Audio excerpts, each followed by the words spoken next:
de Ideal Espírita, vocês que nos acompanham aqui na Web Rádio Cristo Consolador de São Paulo, muito obrigado mesmo pela sua companhia. A nossa página Estação da Luz Espírita não tem fins lucrativos. O objetivo é a divulgação da doutrina espírita, e é por isso que reunimos aqui esse acervo de matérias espíritas, os livros da codificação, obras suplementares, entrevistas, palestras e outros trabalhos. Tudo isso exibidos nos programas das Web Rádio Estação da Luz de Natal e Cristo Consolador de São Paulo, para atender suas necessidades de estudo, pesquisa e lazer. Tudo isso sem fim lucrativo, como já dissemos. Agora, nos acompanhe aqui nesse programa a seguir. Muito obrigado mesmo pela sua companhia.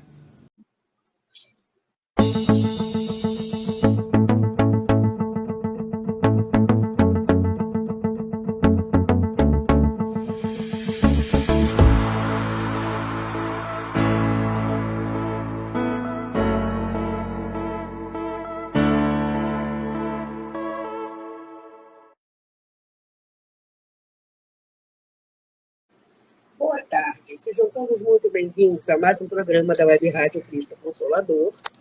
Vamos ajeitar aqui, aí, é para cá, pronto. Sejam todos muito bem-vindos. Esse horário é o Contos, Casos e Contos Espirituais, contos e casos tirados dos livros, casos reais, histórias contadas pelos companheiros espirituais. E nós estamos na segunda história hoje do livro Estante da Vida. Muito interessante e altamente pertinente ao mês em que nós estamos.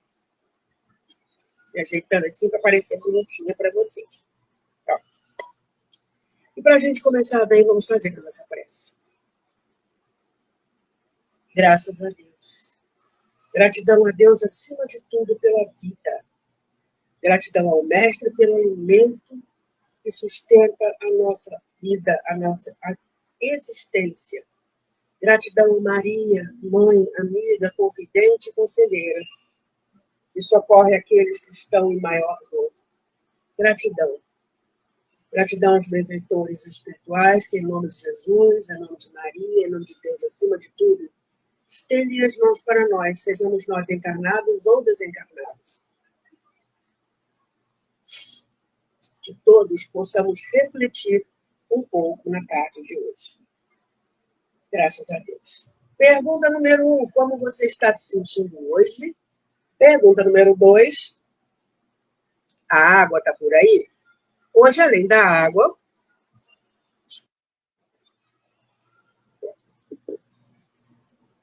ofereço chá de boldo. Alguém está servindo? Difícil, não é?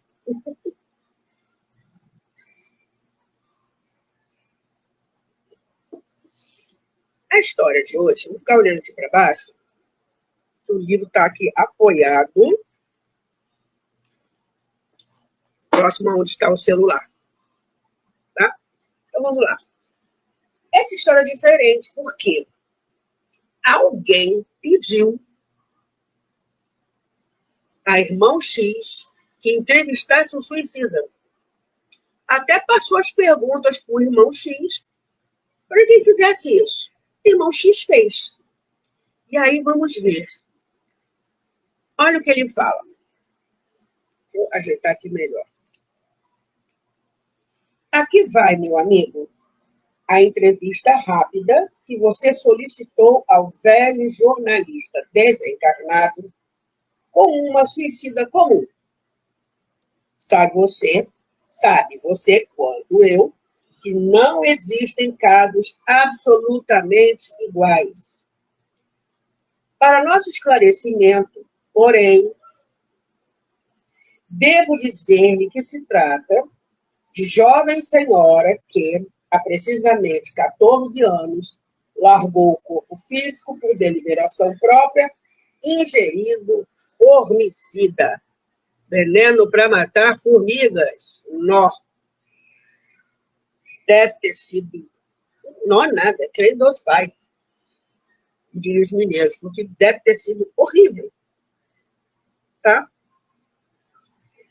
mais alguns apontamentos, já que não podemos transformar o doloroso assunto em novela de grande porte. Ela se envenenou no Rio, ou não vai esticar, vai dar os dados básicos e partir em entrevista. Olha lá. Ela se envenenou no Rio aos 32 anos de idade, deixando o esposo e o filhinho em casa. Não era pessoa de cultura excepcional, do ponto de vista do cérebro, mas caracterizava-se na Terra por nobres qualidades morais, moça tímida, operosa, de instrução regular e extremamente devotada aos deveres de esposa e mãe. Passemos, no entanto, às suas 11 questões. Então, a pessoa, não, 11 perguntas. E vejamos as respostas que ela nos deu e que transcrevo na íntegra. Então, vamos lá. Primeira pergunta. A irmã possuía alguma fé religiosa que lhe desse convicção na vida depois da morte? Olha, o peso que isso tem quando a gente tem uma convicção religiosa que nos socorre nesses momentos de maior dor. Gente, isso é indiscutível. Qual foi a resposta que ela deu? Seguia a fé religiosa, como acontece com muita gente, que acompanha os outros no seu jeito de crer. Ah, que religião? Sou católica. Ah, não. Ah, porque o número de espíritas diminuiu. Será que eram espíritas mesmo ou só simpatizantes? Será que não eram bandistas, né? Religiões de matriz africana, se autodenominando espíritas e depois mudou, assumiu que é um bandista?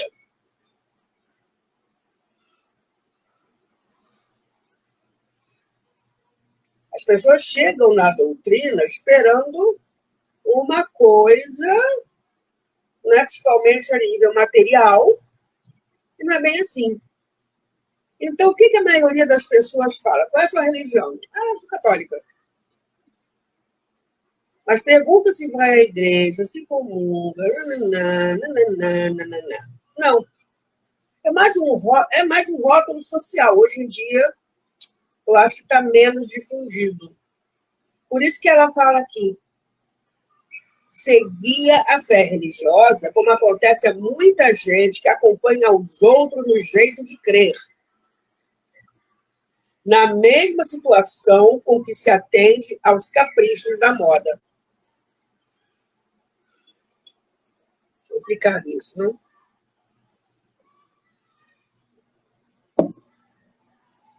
Se você, Maria, vai com as outras. Maria vai com as outras. Em termos de religião, a coisa é complicada. O que me faz bem, né, aquilo que me orienta, aquilo que me fortalece, né, os conceitos que me esclarecem o que eu quero saber e alimentam a minha fé, pode não ser o mesmo que sirva para outra pessoa, não vai servir para outra pessoa. Somos pessoas diferentes. Ela continua. Para ser sincera, não admitia fosse encontrar a vida aqui como a vejo. Tão cheia de problemas, ou talvez mais cheia de problemas que a minha existência no mundo. A ficha caiu. Gente, olha só. Primeiro, uma coisa que muita gente faz, não acreditar que a vida continua depois do desgaste físico. O corpo já deu tudo que tinha que dar, não tem fluido vital para mais nada, foi, e a gente sai. Larga a veste para lá. Mas é o tal negócio. Mesmo ela ainda vai alimentar outras vidas. Não tem os bichinhos que comem? E esses bichinhos não são comidos por outros e vamos em frente. A vida continua passando. Eu, espírito imortal, vou para o plano espiritual. Em que condições, em que local, depende de como eu vivi. Aí, quando ela chegou lá, ela viu. Não admitia que fosse encontrar a vida aqui, como a vejo. De repente, acreditava no céu, né? Como tem as crenças católicas, no céu, no inferno, ou alguns evangélicos, né? Não sei se todos, que dormem esperando a chegada de Jesus. Os espiritualistas, todos acreditam que a vida continua após o desencarne. Isso todo mundo acredita. Como cada um acha que é outra história. E ela não admitia. A religião dela da boca para fora. E aí ela vê que tem um monte de gente com problemas. Mais cheia de problemas que a minha existência no mundo.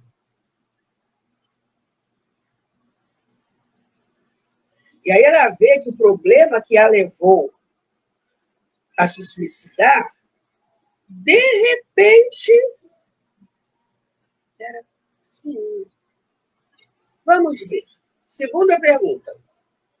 Quando sobreveio a morte do corpo, ficou inconsciente ou consciente? Quando a morte é natural e a pessoa teve uma vida mais ou menos regrada, uma vida mais equilibrada e tal,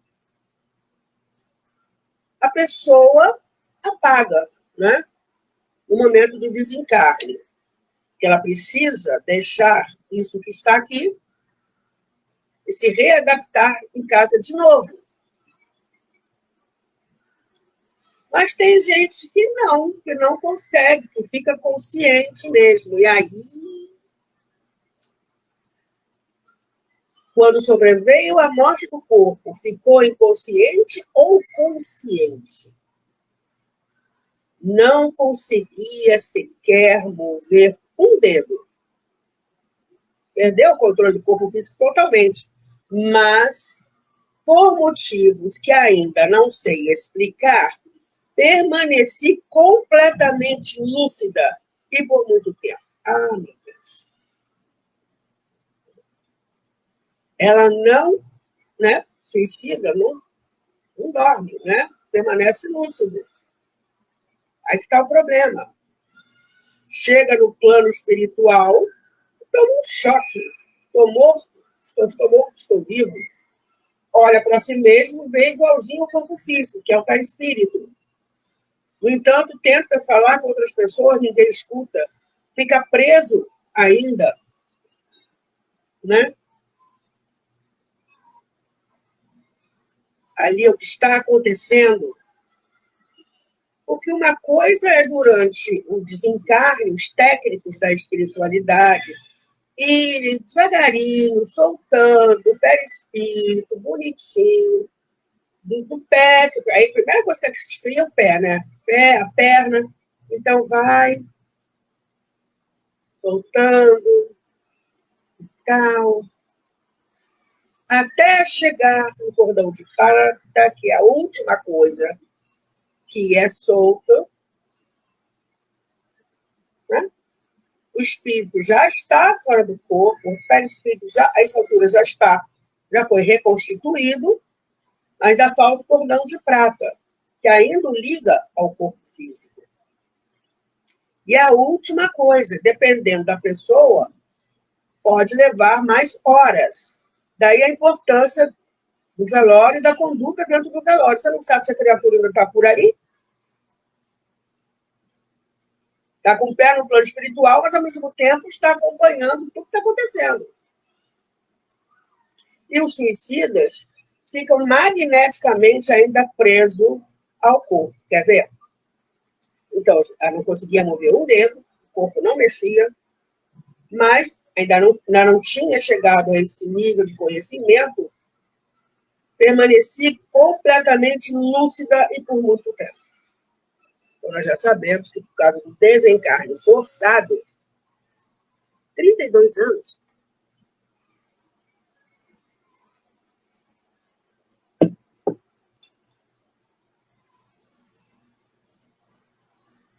né? O espírito é meio que cuspido fora do corpo, não tem o repouso necessário. Por muito tempo, por causa do tipo de desencarne que foi, né? Suicídio. E tem gente que fala assim, morreu, acabou. Morreu, descansou. Não mesmo. Até os nossos companheiros materialistas, acho que em obreiros da vida eterna, que estão achando que acreditam piamente que a morte é um nada, estão lá, de olhos fechados, mas a mente não para. A mente não para, chegam a ter pesadelos e tal. Algum momento vão acordar e perceber que a vida continua assim, que eles vão ter que encarar uma realidade que eles negavam. Beleza, vamos lá. Outra pergunta, a terceira agora. Quais as suas primeiras impressões ao verificar-se desencarnada?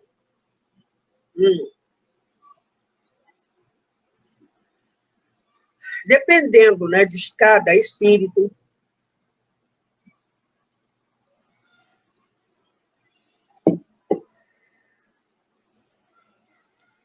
vai ser de um jeito. Bezerra de Menezes, por exemplo, deu uma cochilada depois de desencarnado. A mensageira de Maria, Celina, o acordou, avisando, você já chegou aqui. E aí chegaram amigos para cumprimentá-lo e tal, mas ele estava ouvindo um barulho do lado de fora do quarto, barulho.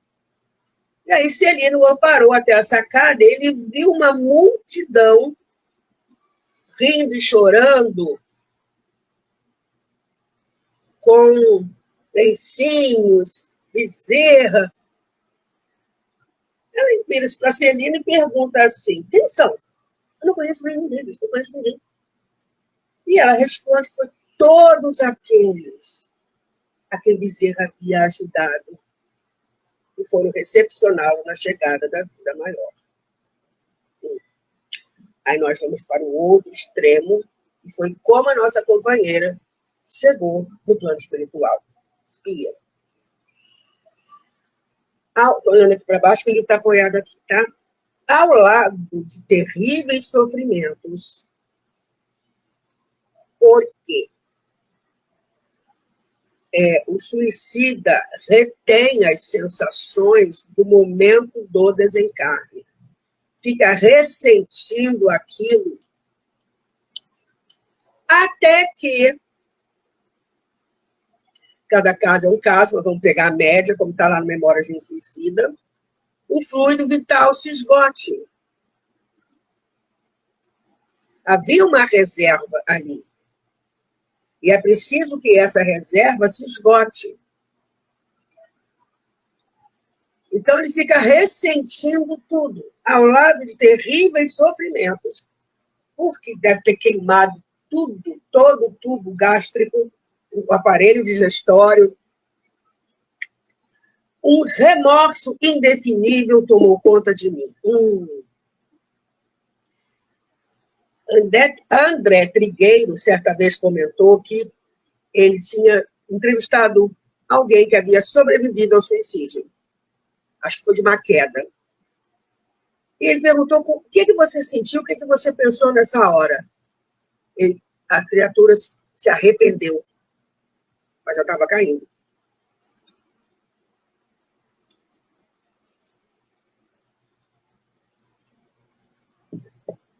Um remorso indefinível tomou conta de mim.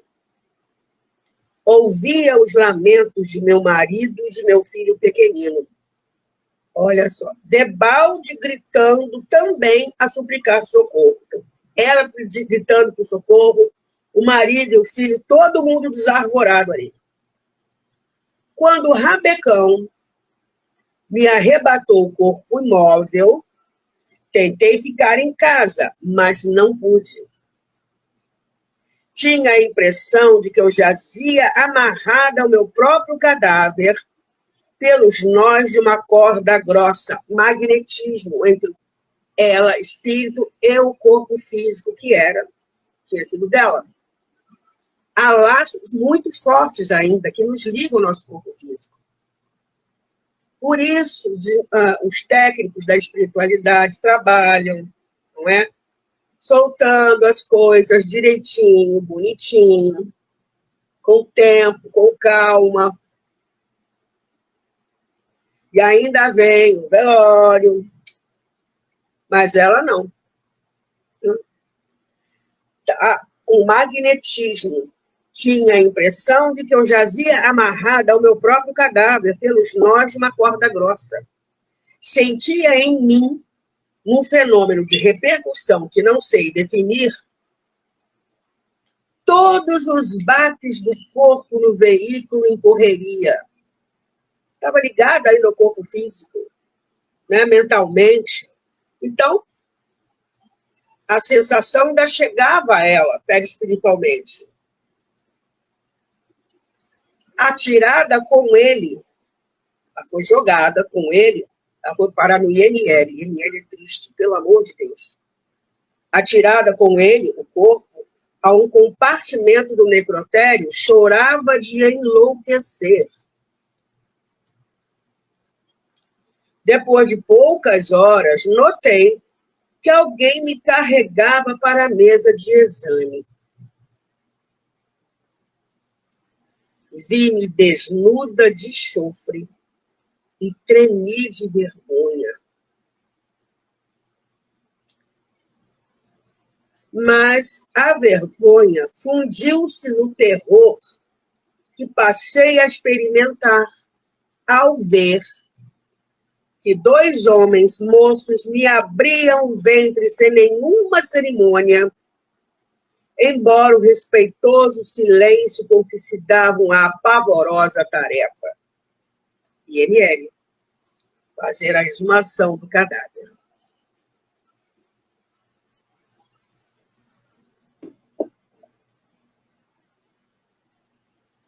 Continua nossa irmã dando depoimento dela. Não sei o que me doía mais. Se a dignidade feminina retalhada aos meus olhos, ou se a dor indescritível que me percorria a forma, em meu novo estado de ser, olha as sensações ainda ligadas ao corpo físico. Quantos deles não sentem o corpo físico ser corroído pelos vermes? Há um magnetismo intenso ali.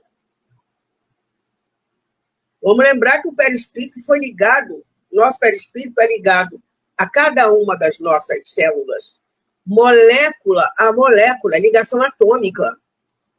E a coisa fez assim, pá, de repente. Mas o magnetismo ainda está lá.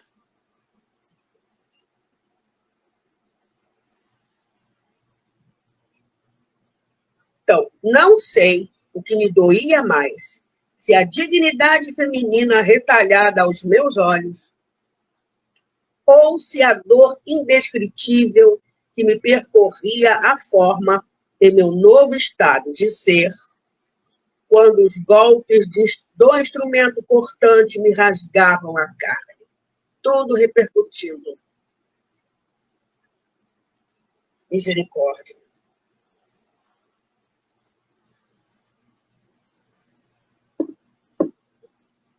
Mas o martírio não ficou nesse ponto, porque eu, que horas antes me achava no conforto do meu leito doméstico, tive de aguentar duchas de água fria nas vísceras expostas, como se eu fosse um animal dos que eu vira morrer quando menina no sítio de meu pai.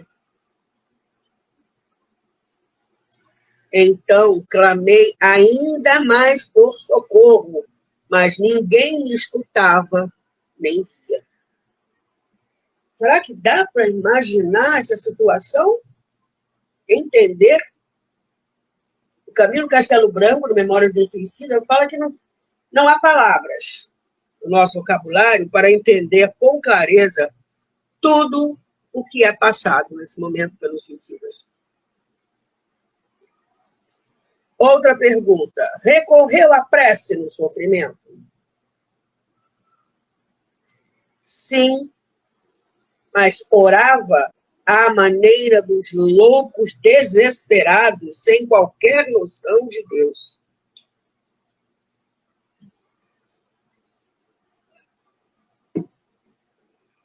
Achava-me em franco delírio de angústia, atormentada por dores físicas e morais.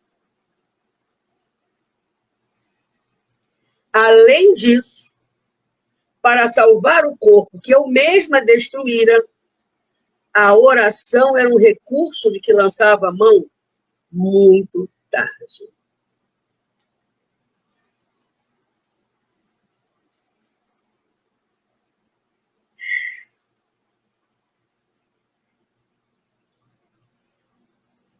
Imagina quando você começa a gritar desesperado. Socorro, alguém me ajude, Deus me ajude, desesperada. A maneira dos loucos, sem qualquer noção de Deus.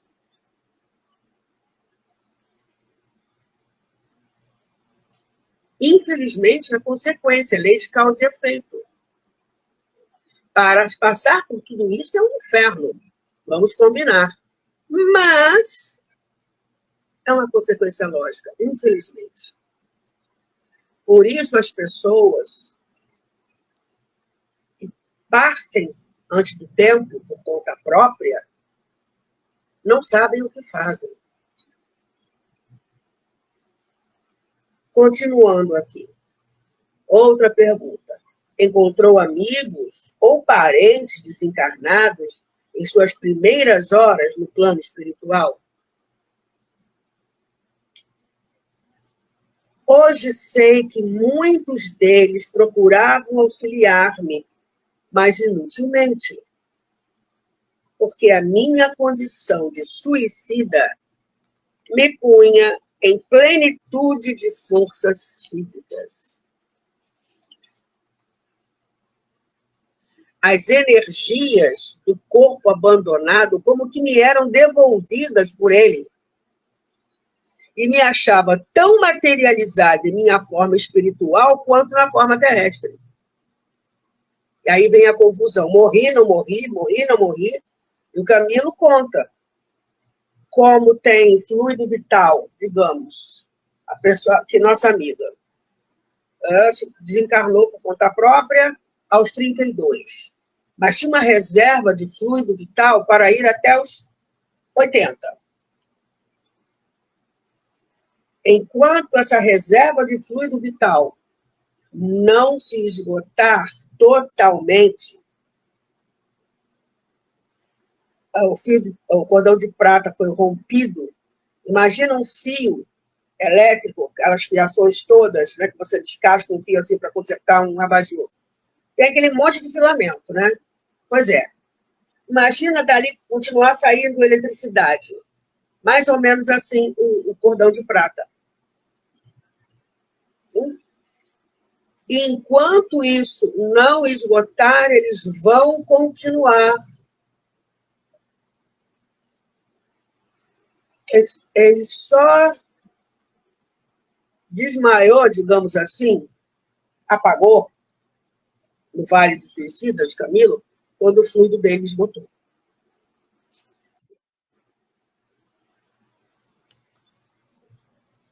Continuando. Sentia-me completamente sozinha, desamparada. No entanto, não estava. Mas não conseguia perceber a ajuda. Outra pergunta. Assistiu ao seu próprio enterro? Resposta. Com o terror que o meu amigo é capaz de imaginar.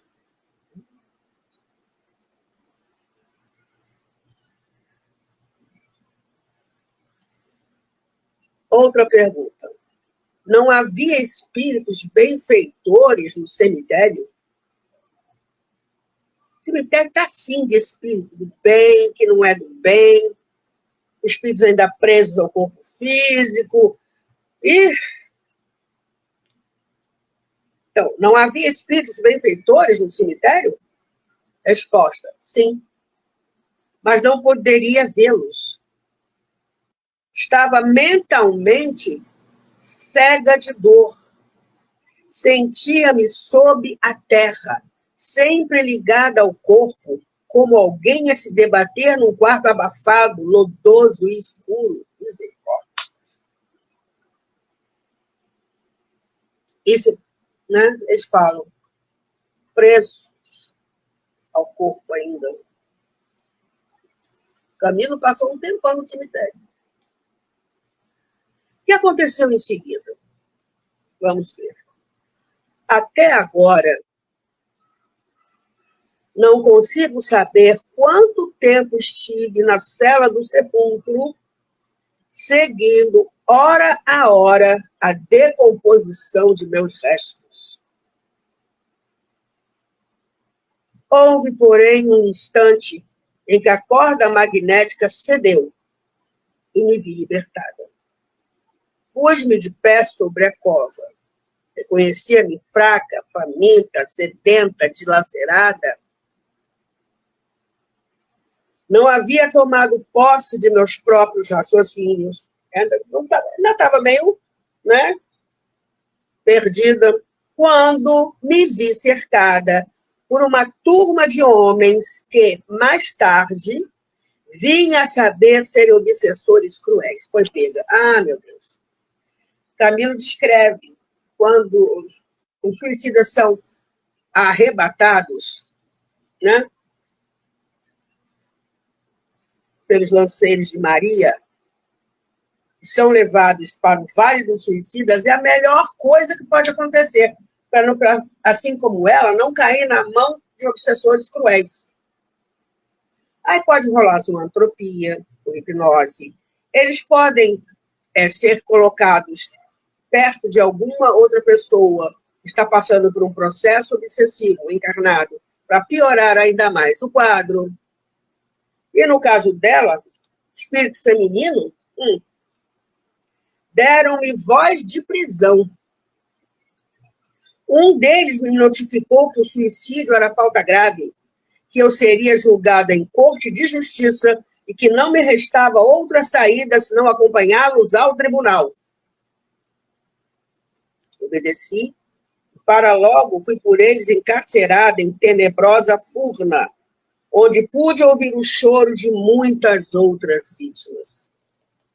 Esses malfeitores me guardaram em cativeiro e abusaram da minha condição de mulher, sem qualquer noção de respeito ou misericórdia.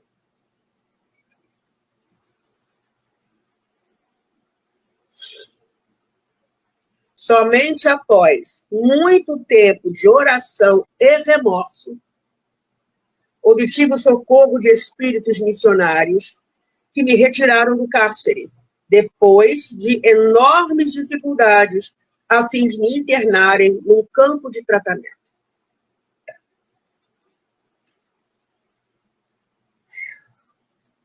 Outra pergunta. Por que razão decidiu matar-se? Ciúmes de meu esposo que passara a simpatizar com outra mulher.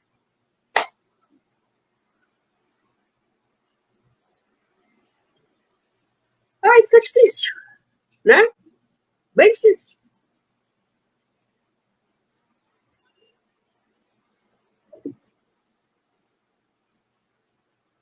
Eu li em um livro, caso também voltado para isso, estudo dos suicidas, uma jovem católica, piedosa, frequentadora da igreja e tal, e era muito admirada. Todo mundo falava que quando ela morresse, ela iria direto para o céu, iria direto para o céu, iria direto para o céu. Ela pensou, por que eu não vou de uma vez?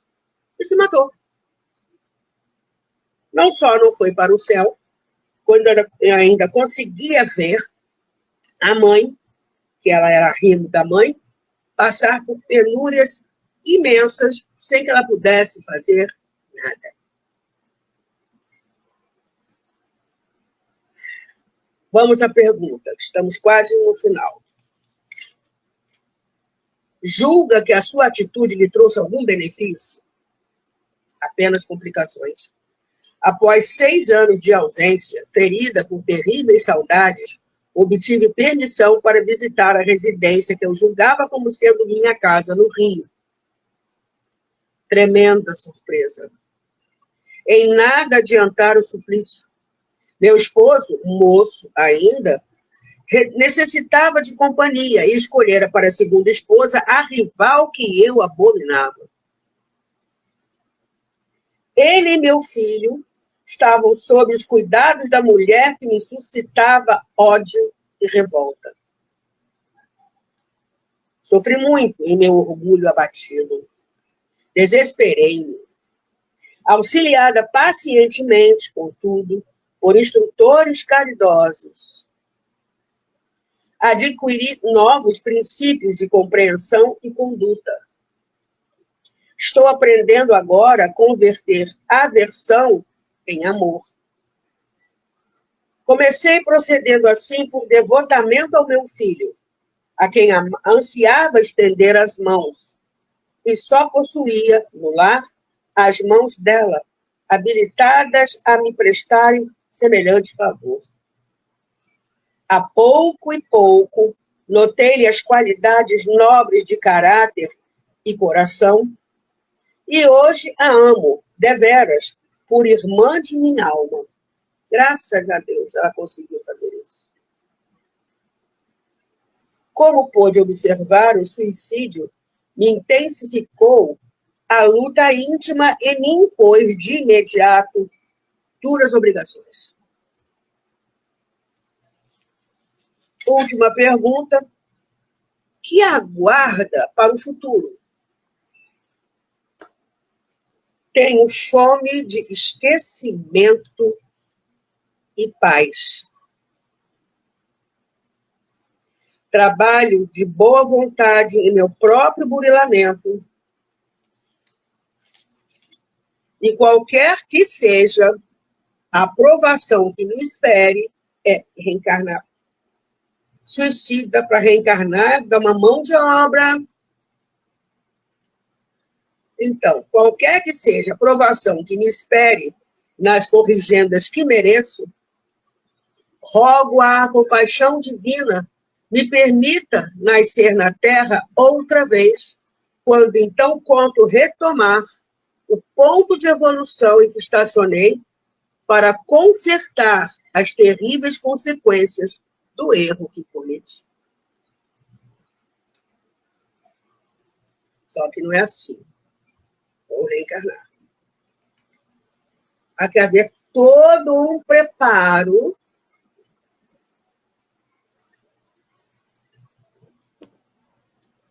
quando conseguir reencarnar. Muito provavelmente, todo o aparelho digestivo ou digestório, né? Garganta, esôfago, estômago, intestino, tudo, vai estar lesado. Então, na hora que houver o reencarne, o corpo físico estará lesado nessa área. Irmão X encerra assim. Aqui, aí voltando a falar de novo com aquele que pediu a entrevista. Aqui, meu caro amigo, termina o curioso depoimento em que figurei na posição de seu secretário. Sinceramente, não sei por que você deseja semelhante entrevista com tanto empenho. Se é para curar doentia ansiedade em pessoa querida, inclinada a matar-se, é possível que você alcance o objetivo almejado. O amor tem força para convencer e instruir. Mas se você supõe que esta mensagem pode servir de instrumento para alguma transformação na sociedade terrena, sobre os alicerces da verdade espiritual, não estou muito certo quanto ao êxito do tentame. Se eu não me engano, aqui no Brasil, eu acho que a cada 40 minutos alguém se suicida. No Brasil. Fora os outros países do mundo.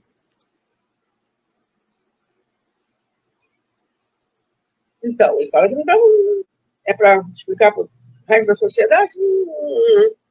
Não estou muito certo quanto ao êxito do tentando. Digo isso porque, se estivesse aí, no meu corpo de carne, entre o frango assado e o café quente, e se alguém me trouxesse a ler a presente documentação, sem dúvida que eu julgaria tratar-se de uma história da carochinha. Uma fábula. E nós estamos tão presos aqui, né? A vida material, como ele fala, entre o frango assado e o café quente, entanto, é real. Infelizmente, é real. Vamos fazer a nossa prece. Gratidão, Pai, pela sua misericórdia infinita, o que seja o que for que a gente pense, que a gente faça, que a gente fale ou que a gente sinta, o seu amor continua conosco. Gratidão ao Mestre pela sua misericórdia para com todos e com os nossos companheiros suicidas que você entregou às mãos de Maria, nossa mãe. Só o amor de mãe para conseguir fazer com que eles recomecem a caminhada. Gratidão a cada benfeitor espiritual que nos socorre, especialmente aqueles que estão com a ideação suicida. E pedimos a Maria que possa acolher todos aqueles que pensam, que têm essa ideia na mente, os que estão prestes a fazer, que a mão pare, que aconteça alguma coisa, né, que os teus mensageiros possam ir. Se for com sofrimento, lembrar que seja o que for, isso também vai passar. Que eles possam, mãe, aqueles que você já acolhe no Instituto Correcional Maria de Nazaré, em outras colônias espalhadas pelo mundo, que você possa, em seu amor misericordioso maternal, socorrer a todos. E que eles descubram que são espíritos imortais e que tudo isso que eles estão passando vai acabar. Eles poderão recomeçar. E pelo menos um pouco de paz chegue até eles. Graças a Deus. Acabou meu tempo. Até sexta-feira que vem com outra história desse livro, Estante da Vida. Gratidão por ter estado aqui comigo. Fique bem. Tchau.